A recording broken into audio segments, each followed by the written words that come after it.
Telegram या social networking साईटचे संस्थापक व सीईओ पॉवेल ड्युरो यांना शनिवारी पॅरिसमध्ये अटक झाली. भारतातही अनेक गुन्ह्यांमध्ये यापूर्वी टेलिग्रामचा सहभाग असल्याचा आरोप झाला होता. आता भारतातील या ॲपच्या संदर्भातील सर्व प्रकरणांची चौकशी चालू करण्यात आल्याची माहिती आहे. एका वृत्तसंस्थेने दिलेल्या माहितीनुसार भारतीय सायबर क्राईम कोऑर्डिनेशन सेंटर आणि इलेक्ट्रॉनिक्स अँड इन्फॉर्मेशन टेक्नॉलॉजी मंत्रालय टेलिग्रामवरील P2P कम्युनिकेशनची चौकशी करत आहे. तसेच गृह मंत्रालय व सायबर क्राईम डिपार्टमेंट खंडणी व जुगारासारख्या गुन्ह्यांच्या अनुषंगानेही टेलिग्रामची स्वतंत्र चौकशी करत आहे. त्यामुळे भारतात टेलिग्राम बॅन होण्याची शक्यता वाढली आहे. तपासांची माहिती समोर येईल त्याद्वारे कारवाई होणार असल्याचं समजतं. टेलिग्राम हा भारतातील लोकप्रिय मेसेजिंग प्लॅटफॉर्म आहे. टेलिग्रामचे भारतात सुमारे 50 लाखाहून अधिक युजर्स आहेत. मात्र टेलिग्राम ॲपवर अनेक प्रकारचे गंभीर आरोप यापूर्वी करण्यात आले. त्याचबरोबर नुकत्याच झालेल्या पेपर लीकमध्येही टेलिग्राम ॲपचं नाव समोर आलं होतं. याशिवाय टेलिग्रामवर खंडणी आणि जुगार यासारख्या गुन्हेगारी कृत्यांना प्रोत्साहन दिल्याचा आरोपही करण्यात आला होता.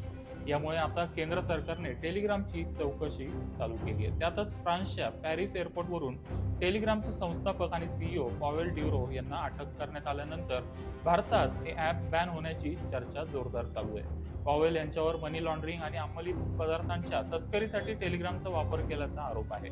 दरम्यान टेलिग्रामचे प्रमुख पॉवेल ड्युरो यांना अटक केल्यानंतर माहिती आणि तंत्रज्ञान मंत्रालयाने गृह मंत्रालयाकडून माहिती मागवली. यामध्ये त्यांनी भारतातही ॲपद्वारे कोणतंही उल्लंघन केलं आहे का असा सवाल केला जातोय. IT मंत्रालयाने अद्याप तरी याबाबत कोणतंही उत्तर दिलं नाहीये. भारतात 3 मे 2023 रोजी अनेक नीट UG अर्जदारांना परीक्षेच्या एक दिवस आधी वैद्यकीय प्रवेश परीक्षेच्या पेपरच्या काही प्रती मिळाल्या. यानंतर देशभरात वाद निर्माण झाला होता. या प्रती 5,000 ते 10,000 विकल्याचा आरोप झाला होता. दरम्यान IT मंत्रालयाने MHA कडून अहवाल मागवला.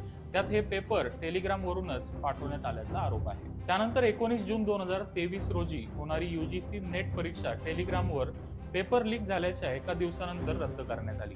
या समस्येवर लक्ष वेधताना केंद्रीय शिक्षण मंत्री धर्मेंद्र प्रधान म्हणाले की आम्ही मूळ UGC नेट प्रश्न टेलिग्रामवरील प्रश्नांशी जुळून पाहिले आणि ते अगदी तंतोतंत जोडले आहेत. Securities and exchange board of India म्हणजे सेबीने टेलिग्रामच्या माध्यमातून चालवलेलं स्टॉक प्राइस रिगिंग रॅकेट 24 जुलै रोजी उघडकीस आणलं होतं. भोपाळमधील दोघांना स्थानिक डॉक्टरांची 38 लाख रुपयांची फसवणूक केल्याप्रकरणी अटक करण्यात आली होती. यामध्येही या लोकांनी टेलिग्रामचाच वापर केला होता. ही घटना 3 मे रोजी घडली होती. या सर्व घटना पाहता टेलिग्राम ॲपचा वापर करून अनेक गंभीर गुन्हे घडत असल्याचा संशय आहे. त्यामुळे या ॲपवर बंदी घातली जाते का ते आता पाहावं लागेल.